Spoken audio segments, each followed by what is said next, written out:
मेरी बुकिंग थी H1 के B5 में, लेकिन उसमें कोई 2 कपल्स हैं, इस वजह से छेड़ना नहीं चाहिए। अभी मुझे इसमें जाना पड़ेगा उनके वाले। तो मुझे निकलना था दिल्ली और मैंने सोचा था एक हॉल्ट ले लूँगा प्रयागराज में, और सुबह सुबह विभूति ट्रेन मैंने करवाई, वो भी प्रीमियम क्लास में, पैसे एक्स्ट्रा दे के। देन उसके बाद क्या हुआ, ट्रेन कैंसिल हो गई। अब मजबूरन बनारस आना पड़ा, बनारस से फिर मुझे प्रयागराज जाना पड़ेगा बाई रोड। अब मैं इस दुख को क्या करूं, मुझे समझ नहीं आ रहा है। मेरे साथ ही ऐसा क्यों होता है गाइज, मेरे साथ ही क्यों होता है, मुझे खुद नहीं समझ में आ रहा है। लेकिन अब क्या करूं, मजबूरन फिर से बनारस स्टेशन पे आना पड़ा। अब यहाँ से फिर वापस जाना पड़ेगा। इट्स ऑल राइट, करना पड़ता है गाइज। तो गाइज़ इस ब्लॉग में मेरे साथ क्या क्या हुआ है ये मुझे खुद भी नहीं पता, बट मैं आपको बता रहा हूँ। अभी ये BHU का गेट है और मैं बनारस में हूँ। और बनारस में ये जो सामने आपको दिख रहा है जो एंट्री पॉइंट है, ये विश्वनाथ टेम्पल VT का एंट्री पॉइंट है, जो नया वाला VT है। तो यहाँ से हम लोग पहले दर्शन करेंगे भगवान भोलेनाथ का। उसके बाद हमने डिसाइड किया कि अभी रात को जितनी भी मंदिरें बची हैं आसपास की सारी कवर अप करेंगे। बट सबसे पहले हम आ गए यहाँ पे अस्सी घाट पे रात को सांस्कृतिक कार्यक्रम हो रहा था, तो हमने सोचा कि पहले हम इसका रसपान करते हैं, फिर आगे बढ़ेंगे।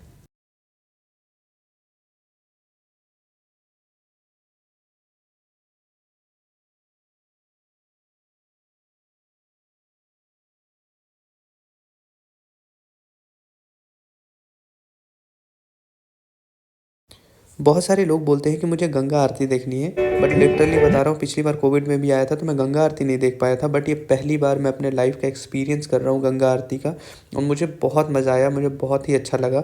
अलग से एक सुकून मिलता है जब आप यहाँ पे आके अस्सी घाट पे बैठोगे, तो कभी ट्राई ज़रूर करना।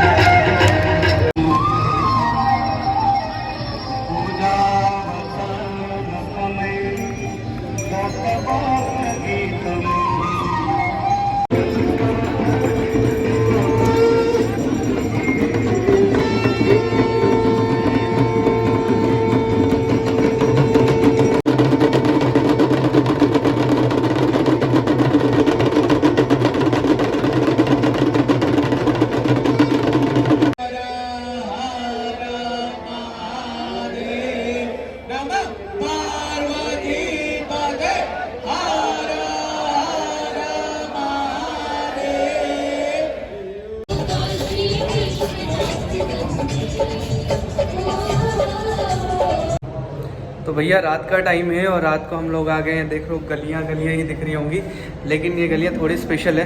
मैं आपको बताऊंगा, तुलसीदास जी ने यहीं बैठ के और सारी चीज़ें लिखी थी। ये जो जगह है थोड़ा सा एक्सप्लोर करा दूंगा, बाकी यहाँ पे फ़ोटो खींचना अलाउड नहीं है, तो जितना हो सकेगा उतना मैं दिखा दूँगा आपको। अच्छा ना काला है ये सब उन्हीं के समय का उधर वाला देख लो डांस और वाला पार्ट। तो मैं आपको बता दूं कि ये जो पार्ट है ना, ये ऊपर वाला जो हिस्सा है, इसको एज इट इज़ वैसे ही छोड़ दिया गया है। इसमें कोई भी अलग से इसको बनाने की कोशिश नहीं की गई है, क्योंकि वो जो ओरिजिनल चीज़ है वो यहाँ पे सामने तुलसीदास जी यहीं पे सोते थे, यहीं पे रहते थे और यहाँ पे आराधना करते थे। ऐसा बताया जा रहा है कि यहाँ पे जो उन्होंने रामायण लिखी थी ना, वो रामायण यहीं पे रखी गई थी, लेकिन शायद इस रामायण को किसी ने चुरा लिया, चोरी कर ली गई है, तो वो रामायण अभी है नहीं। लेकिन बाकी एज इट इज़ आपको वही चीज़ें मिलेंगी जहाँ पे वो पूजा करते थे। राम जी का जो मंदिर है वो यहीं पे स्थित है, तो यहाँ से बगल में वो सोते थे, यहाँ बगल में आराधना भी करते थे।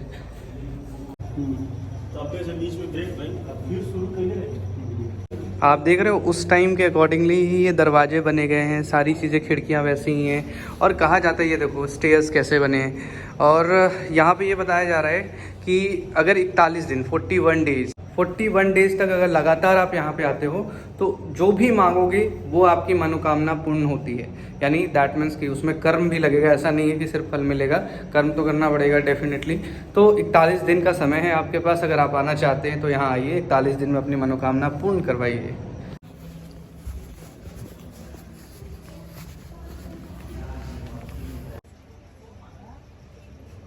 बाद में हम जाने की प्रभाग्य हमारे गुरु जी से ही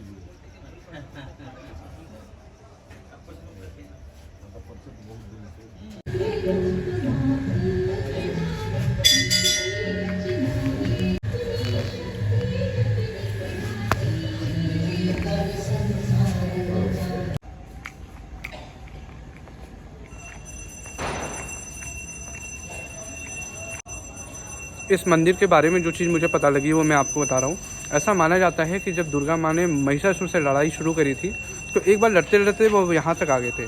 तो जब उनको उन्होंने मारा तो एक पहिया उसके रथ का जो पहिया था वो यहाँ पे आगे गिरा था।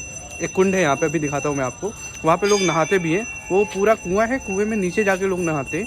ऐसा भी माना जाता है कि अगर आपको बच्चे वगैरह नहीं हो रहे हैं या कई सारी बाधाएँ हैं तो उससे ठीक हो जाती हैं। अब ये कितना सच है ये हमें नहीं पता, अभी तक इसकी पुष्टि नहीं हुई है, लेकिन लोग ऐसा मानते हैं। यहाँ के लोग, यहाँ के पंडित और यहाँ के जो रहने वाले लोग हैं वो भी ऐसा कहते हैं। ये वही कुंड है जिसके अंदर लोग जाते हैं और वहाँ पे जाके स्नान करते हैं। एक्चुअली यहाँ से नहीं जाती है, कुआं है, उसके जस्ट बगल में रास्ता बना हुआ है, पूरी सीढ़ियाँ बनी हुई हैं, लेकिन बहुत ही गहरा है, बहुत ही गहरा। तो वहाँ से लोग जाते हैं और डेली स्नान करते हैं और वहाँ से आते हैं। और सबसे इम्पॉर्टेंट बात, मेरे कुछ अंग्रेज़ दोस्त हैं ना जिन्होंने भाई वो उपले नहीं देखे, गाँव में नहीं रहते, ये देखो भैया उपले हैं और इसी के द्वारा खाना बनाया जाता था एक ज़माने में, अभी भी खैर बनता है कहीं कहीं। और ये खा लो समोसे जो हींग वाले हैं, जो आपको कहीं भी नहीं मिलेंगे बनारस के अलावा। तो मुझे लगता है कि आपको ये ज़रूर ट्राई करना चाहिए। 80 घाट से होते हुए हम लोग फिर आगे इंजीनियर चाय वाला, बट मैं चाय नहीं पीता था तो इसलिए मैं आगे बढ़ गया। और धीरे धीरे हमने देखा भाई यहाँ पे काशी कैफ़े पे तो बहुत ही भीड़ लगी थी। फिर हम लोग आगे की ओर बढ़े तो हमें भूख लग गई थी भाई, ओवरऑल बज गए थे 10-11। तो हमें लगा कि अब तो कुछ खाना खा लेना चाहिए, टाइम भी हो रहा है। तो हम लोग 80 घाट से उनके गलियों से होते हुए धीरे धीरे हम पहुंच गए BHU यानी लंका गेट। लंका गेट के पास एक बहुत अच्छा रेस्टोरेंट है, तो हमने सोचा कि चलो यहीं पे खाना खाते हैं। लेकिन अमेजिंग बात बताता हूँ मेरे भाई, अगर आप BHU के स्टूडेंट हैं और आपके पास BHU का कार्ड है तो यहाँ पे 10% ऑफ मिलता है। ये जानकारी आप भी ले लो। देखो यहाँ पे 8 से 22 रुपीज़ हुआ था, बट हमारा 781 हो गया सिर्फ कार्ड दिखाने के बाद। फिर उसके बाद हमने बढ़िया खाना पीना खाया, वैसे भी खाना बहुत ही अच्छा था। फिर हम लोग आए BHU कैंपस के अंदर रात को। ये है लाइब्रेरी BHU की, अगर आपने नहीं देखी होगी तो। बहुत सारे लोगों का मन होता है BHU में पढ़ने का, बट बिना पढ़े भैया हम तो लाइब्रेरी घूम रहे थे वैसे। फिर हम लोग आ गए घर पे यानी गाँव पे। ये जो पूरा नज़ारा आपको दिख रहा है ये मेरे गाँव का नज़ारा है, मतलब जहाँ पे मेरा घर है, होम टाउन है, वहाँ का ये पूरा नज़ारा है। सामने आपको बहुत ही प्यारी नदी यानी गंगा नदी दिखेगी, क्योंकि गंगा नदी होते हुए ही जाती है हमारे यहाँ से ही गुजरती है। तो यहाँ का हमने प्रॉपर एकदम फ़न किया भैया। फ़न करके फिर उसके बाद हम लोग फिर से चले। हमारे गांव में एक बहुत ही प्रसिद्ध मंदिर है जिसका नाम है माँ कामाख्या का मंदिर।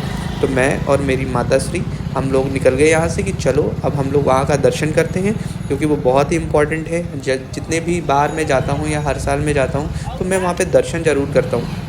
ऐसी कोई मान्यता नहीं है कि आपको करनी है, बट हाँ वहाँ पे जाने के बाद आपको बहुत ही अच्छा लगता है, सुकून मिलता है आपको, आपका मेंटल पीस है वहाँ पे एक तरीके से अगर आप देखो तो धीरे धीरे हम लोग आगे आए और यहाँ से आके हमने सबसे पहला काम किया जो है, अपने एक जानकार हैं दुकान वाले, तो उनके यहाँ से हमने प्रसाद ले लिया। प्रसाद लेने के बाद ये देखो ये सारी ना लाइन से प्रसाद की दुकानें हैं। अभी थोड़ा सा ऐसा टाइम है तो इस वजह से भीड़ नहीं दिख रही है आपको, नहीं तो बहुत भीड़ होती है यहाँ पे। फिर हम धीरे धीरे आगे मंदिर के अंदर जहाँ पे हमें एंटर होना था, बहुत ही खाली लग रहा है ना, एकदम खाली। अभी नवरात्रि का जब टाइम आता है ना तो यहाँ पे एक पेन रखने की और पैर रखने की दोनों की जगह नहीं मिलती, इतनी ज़्यादा भीड़ होती है। मतलब आदमी कैसे बताऊँ कि कैसे चढ़ता है इस सीढ़ी पे, और बस 15-20 मीटर का डिस्टेंस कवर करने के लिए कम से कम 2-2 घंटे 3-3 घंटे लाइन में लगना पड़ जाता है। बट हमारी किस्मत बहुत अच्छी थी कि देखो एकदम शानदार विजुअल्स आपको दिख रहे होंगे, शायद एक्सक्लूसिव विजुअल्स, कि भगवान हमारे सामने हैं, मतलब माँ जो है वो हमारे सामने है और कोई भी डिस्टर्बेंस नहीं है। सीधा सीधा आप भी दर्शन कर पा रहे हो, मैं भी दर्शन कर पा रहा हूँ।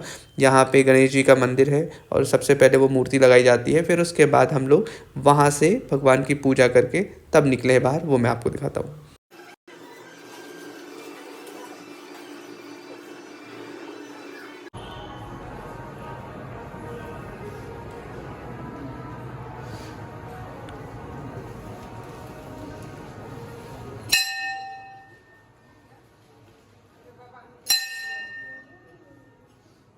तो मैं आ गया हूँ गहमर गांव के माँ कामाख्या देवी के, ये हमारे कुलदेवी हैं। तो कुलदेवी के मंदिर में ऐसा माना जाता है कि सबसे पहले सिकरवार वंश के लोग जो पहले यहाँ से प्रस्थान किए थे तो उन्होंने इसको इस्टेब्लिश करवाया स्टार्टिंग में। देन उसके बाद ये मंदिर धीरे धीरे बहुत ही प्रख्यात होता गया, जिसमें कि बहुत सारे लोगों ने योगदान भी दिया। उसके साथ साथ आज इस मंदिर को पूरे देश दुनिया में जाना जाता है। एक माँ कामाख्या का नाम आपने सुना होगा जो वेस्ट बंगाल में है, बट वेस्ट बंगाल की तरफ से हम माँ कामाख्या हैं गुवाहाटी की तरफ, है ना। असम में है। बट वो माँ कामाख्या और इस माँ कामाख्या में दोनों में थोड़ा सा डिफरेंस है। वो शायद आदि शक्ति है और यहाँ पे भी हम मानते हैं, ऐसी मान्यता है कि जो भी मनोकामना आपकी होती है वो पूर्ण होती है।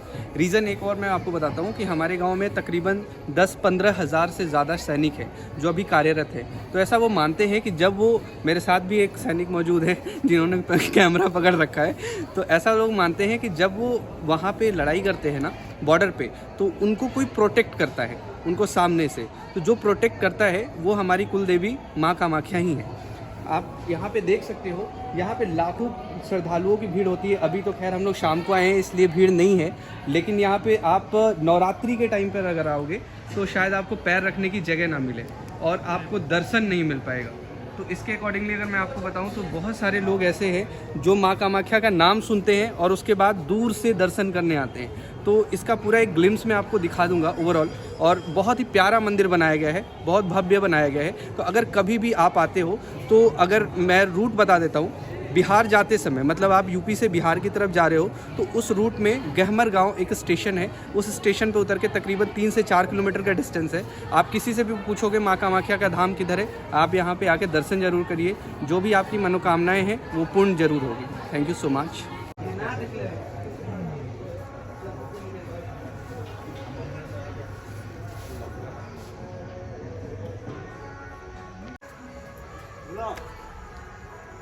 ना क्यों मुस्कुरा रहे हो, क्या है जो छुपा रहे हो, देख लो इनकर एक्टिविटी।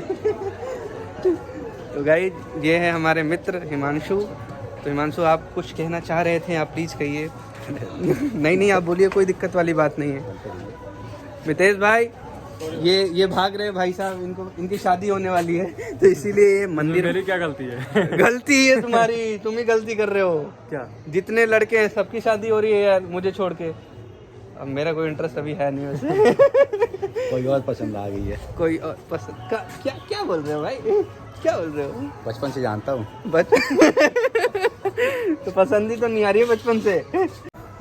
हेलो, तो आप क्या कहना चाहती हैं? हेलो, हम कहना चाहते हैं कि हम लोग दर्शन करने आए हैं, बहुत अच्छा लगा कामाख्या स्थान में। हाँ, कितनी बार दर्शन किए हैं आप यहाँ पे? हम बहुत बार दर्शन किए हैं। फिर भी? अरे कितना 5000 बार, 10,000 बार? नहीं, 10,000 पता नहीं, फिर भी आए हैं बहुत। हमेशा नवरात्रि में तो पूरे 9 दिन आते हैं। नवरात्रि में 9 दिन आती हैं। तो मैं बहुत टाइम बाद आ रहा हूँ, शायद लॉकडाउन के टाइम पे एक बार आया था, लेकिन उस टाइम पे शायद मंदिर बंद था। तो अभी यहाँ पे काल भैरव का भी मंदिर है और ऐसा माना जाता है कि काल भैरव का आपको दर्शन करना ही होता, अनिवार्य है। तो काल भैरव का दर्शन कर लेते हैं, फिर उसके बाद निकलते हैं हम यहाँ से। शाम तो हो ही गई है और वैसे 3-4 किलोमीटर डिस्टेंस है, वो बहुत ज़्यादा डिस्टेंस नहीं है। तो ये हैं हमारे काल भैरव। वैसे आपने बनारस वाला ब्लॉग देखा होगा तो बहुत सारे काल भैरव का दर्शन किया है हमने। कि आप नवरात्रि के टाइम आओगे ना तो ये सारे जितने भगवान आपको दिख रहे हैं सारे कुछ ना कुछ एक्टिविटी करते हुए आपको यहाँ पे दिखेंगे।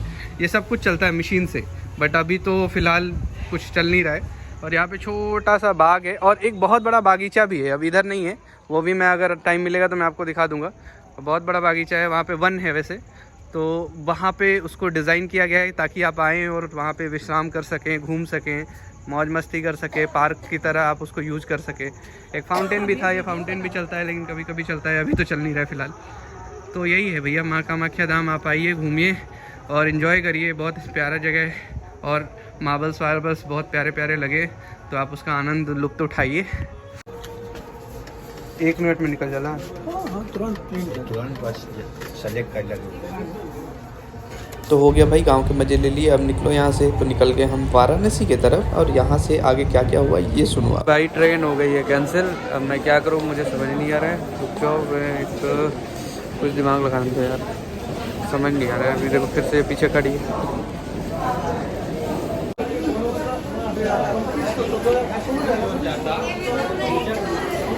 टाटा बाय बाय, खत्म, सब खत्म।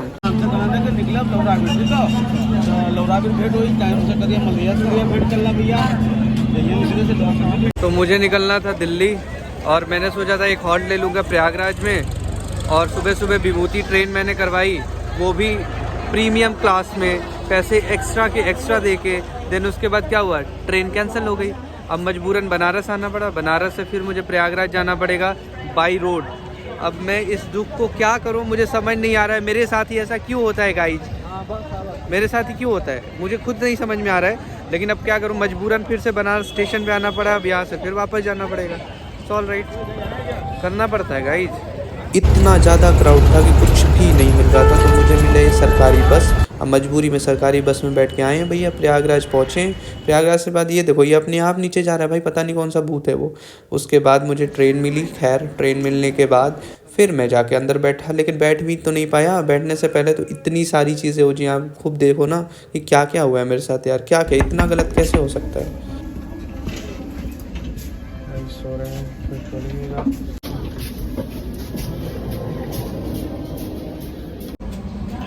मेरी बुकिंग थी H1 के B5 में, लेकिन उसमें कोई 2 कपल्स हैं, इस वजह से छेड़ना नहीं चाहिए। अभी मुझे इसमें जाना पड़ेगा उनके बाद। उसमें भी गया, उसमें भी 2 कपल्स हैं, तो उन्होंने मुझे रिक्वेस्ट किया कि भैया प्लीज़ आप F18 में चले जाओ। तो मैं F18 में जा रहा हूँ।